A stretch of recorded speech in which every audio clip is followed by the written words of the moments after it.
Association Board of Directors, Suzanne E. Siskel.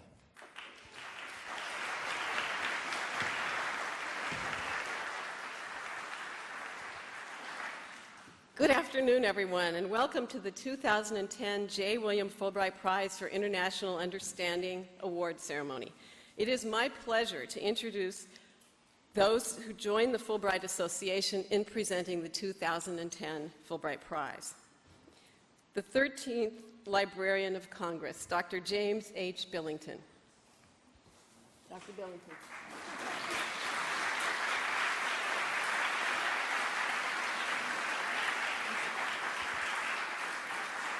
Assistant Secretary of State for Educational and Cultural Affairs, Ann Stock.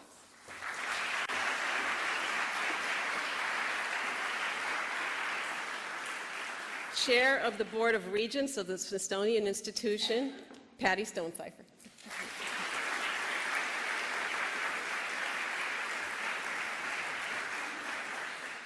And now it is my great honor to present the 2010 Fulbright Prize laureates, Bill and Melinda Gates.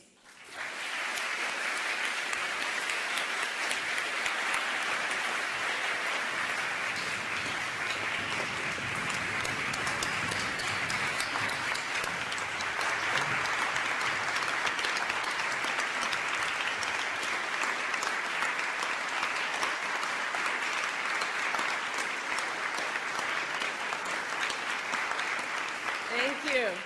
Please take your seats. On behalf of the Fulbright Association, I would like to thank the Librarian of Congress, Dr. James H. Billington, for graciously hosting this ceremony. I would also like to acknowledge the Library of Congress as our esteemed co-sponsor. Dr. Billington is a great friend of the Fulbright program. His distinguished career includes service as chairman of the J. William Fulbright Foreign Scholarship Board, and under his leadership, the Library of Congress has expanded its public outreach, most notably in international exhibits and through the establishment of a new National Digital Library and other electronic services for users in remote locations. It is my pleasure to introduce Dr. Billington.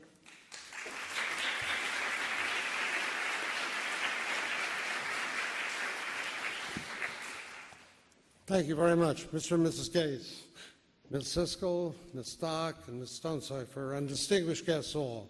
It's a genuine pleasure to extend to everyone here a very warm Washington welcome, if there is such a thing anymore, along with special thanks to the Fulbright Association for bringing to the Library of Congress this very special celebratory awarding of the J. William Fulbright Prize for International Understanding. The late great world historian Arnold Toynbee said that the Fulbright program and the Marshall Plan were the two greatest gifts that America gave to the world since World War II. And this path-breaking two-way exchange program has given back much to America itself. While chairman of its board during its 25th anniversary year, I characterized it in 1971 as having provided us deep content with foreign cultures and disciplined digestion of innumerable new areas of science and learning. And this is a gift that keeps on giving. For and to people in both countries that receive and countries that send. People also whose long careers in teaching in this country were permanently shaped by early Fulbright grants, like my brother in engineering, my sister-in-law in music, and myself in Finland with its remarkable and now fully recognized K-12 educational system. Our own two most innovative current outreach programs at the Library of Congress have been in many ways inspired by the path-breaking aspects and results of the Fulbright example. Our Open World Exchange program has brought to America more than 15,000 emerging young leaders from Russia and the other successor states of the former Soviet Union, and the educational UNESCO-sponsored World Digital Library, which is putting online free of charge primary documents from the cultures of every country in the United Nations with dependable expert commentary in 7 languages. And how uplifting it is for all of us to be present for this great event of a flourishing Fulbright Association. It has 47 chapters nationally, conducts more than 175 educational programs annually, And the unique prize that they are awarding today is named, of course, for a great senator and a visionary internationalist. It has been previously conferred, I calculate here, on 9 outstanding heads of state and the leaders of 4 major international institutions.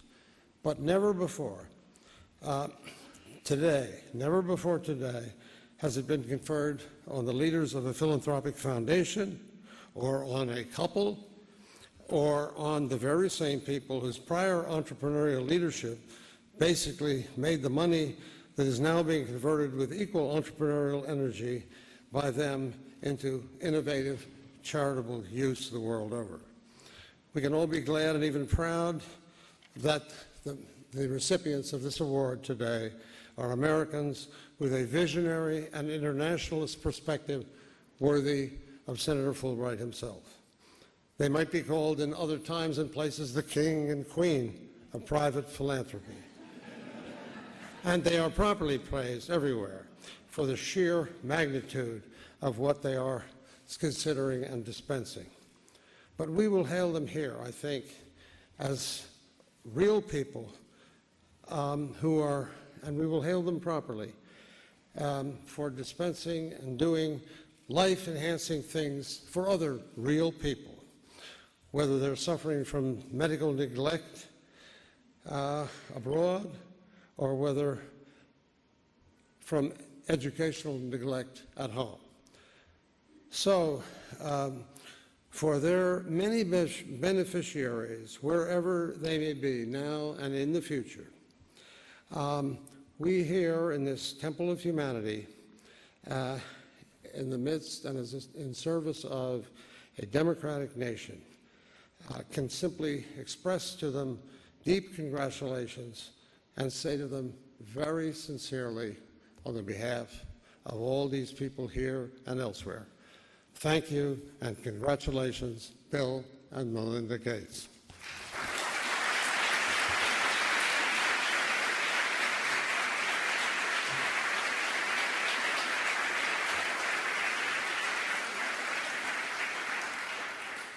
Thank you, Dr. Billington. We count you among the Fulbright program's most illustrious alumni and stalwart allies. The Fulbright program is the flagship international educational exchange program sponsored by the United States government. Its purpose is to increase mutual understanding between the people of the United States and the people of other countries. The Fulbright Association is a private, nonprofit, nonpartisan organization whose members continue, through organized alumni action, their commitment to the Fulbright program's purpose. Approximately 10,000 Fulbright alumni and current grantees and nearly 200 colleges and universities and international organizations participate in our work. We are pleased to have with us today leaders of some of those institutions and representatives of some of our local chapters. Through the power of Fulbright alumni volunteers, the Association's 47 chapters around the country create and implement more than 200 educational and cultural programs each year.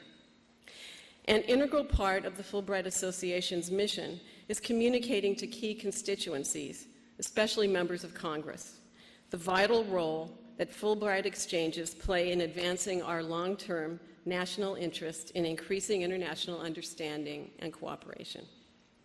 We appreciate the bipartisan support that the Fulbright program has enjoyed since its creation and pledge to continue with vision and vigor our work as the organized alumni constituency for Fulbright exchanges. The Department of State is the executive branch agency responsible for the Fulbright program. Our association works closely with the State Department's Bureau of Educational and Cultural Affairs on programs benefiting visiting Fulbrighters, host communities, and alumni. We are delighted that many of our State Department colleagues are in the audience today, and that Assistant Secretary of State for Educational and Cultural Affairs, Ann Stock, will bring greetings from the department. Ann Stock was sworn in as Assistant Secretary of State for Educational and Cultural Affairs on June 23rd. From September 1997 to June 2010, she was Vice President of International Affairs at the John F. Kennedy Center for the Performing Arts. Assistant Secretary Stock also served as Deputy Assistant to President William J. Clinton and as Social Secretary at the White House from 1993 to 1997. Assistant Secretary Stock, your tenure is greatly appreciated by all who care about the Fulbright program and is already much appreciated by Fulbright alumni worldwide. Thank you so much for being here. It's my pleasure to introduce you.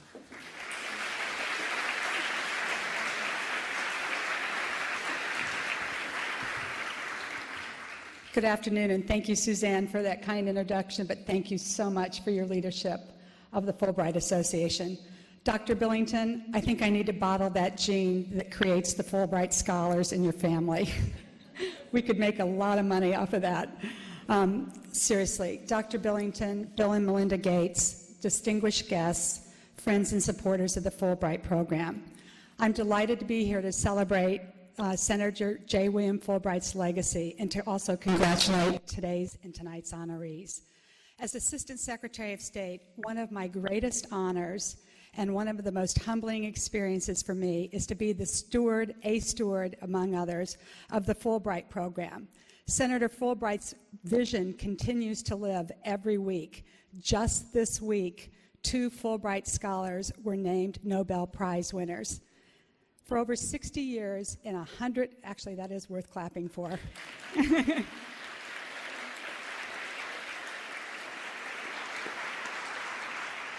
And that brings the total number to 42. For over 60 years in 155 nations, more than 300,000, just count that, over 300,000 scholars, students, and teachers have made the world a better place. They are leaders, innovators, and collaborators who help find creative solutions to the world's challenges. The same is true of the life-changing work of the Gates Foundation. Through collaboration and innovation, the Gates Foundation work is firmly rooted in the belief that every person deserves a chance to a healthy and productive life.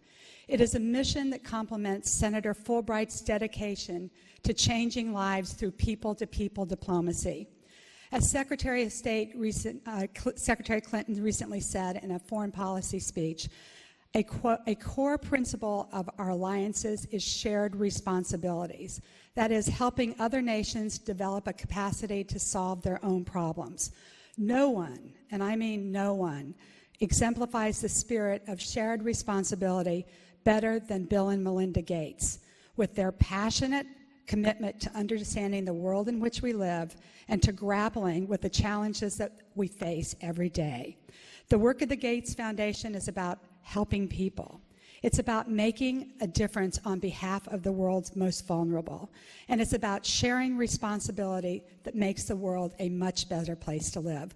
Congratulations to both of you, and thank you for all that you do on a daily basis.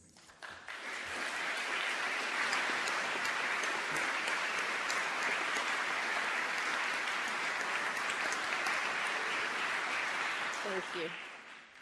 It is now my privilege to introduce the woman who will offer the personal tribute to the 2010 Fulbright Prize laureates. She is uniquely suited for this role.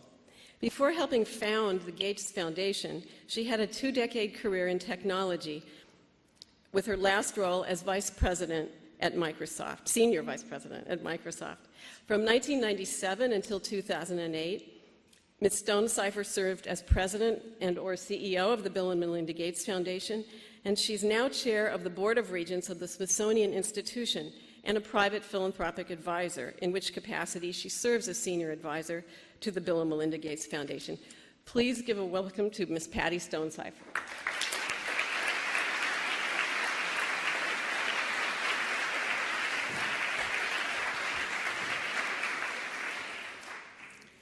Thank you. As you can imagine, I was thrilled to get this chance. Turns out that frustration with Congress isn't a new thing. Senator Fulbright famously said, "We have the power to do any damn thing we want to, and we seem to do it about every 10 minutes." The senator would have loved Bill and Melinda Gates. They have the power and the cash to do almost any damn thing they want to. But they choose instead to dedicate their money and time, their power, and their partnership on a few big efforts to leave the world a better place. About 20 years ago, I first learned this plan from Bill at his vacation place in Washington State after a long day's